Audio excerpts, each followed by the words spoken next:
Hey guys, welcome back. So we know that you have been waiting to see at least one of the OnePlus 10 devices, and finally we have renders of OnePlus 10 Pro thanks to OnLeaks and Zooton. I think I'm pronouncing it right. Anyways, these new renders are based on real images of production prototypes of the OnePlus 10 Pro, so parts of it can change later on, but for the first look this ain't bad. Obviously, OnePlus took design pointers from Samsung Galaxy S21 series. As you can see, it has around the corner camera bump that bleeds into the top and left edges of the rear. Within the camera bump, there are 3 sensors and a flash, arranged in a 2x2 grid of circles. But what's interesting here is none of them looks like a periscope lens.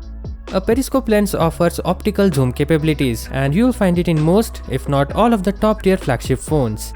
Maybe OnePlus will use some other tech. What are your thoughts on the absence of periscope lens on this render? Do comment. As far as the megapixel count goes, at this moment we don't have any idea, but soon even that will be uncovered. If we zoom the image, it appears that the company has opted for a grainy texture for the back panel, which will offer a better grip, and the lock button has a bumpy texture. What we couldn't find here is the alert slider. It is a signature OnePlus feature that's loved by OnePlus fans, and its absence might annoy loyalists who will opt for this device.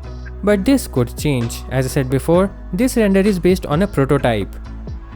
As for the specifications, the OnePlus 10 Pro is expected to feature a 6.7-inch 1440p display with a 120Hz refresh rate. It should be powered by the upcoming Qualcomm Snapdragon 898 chipset. The base model is expected to have 8GB of RAM and 128GB of storage, while the top specs iteration will come with 12GB of RAM and 256GB of internal storage.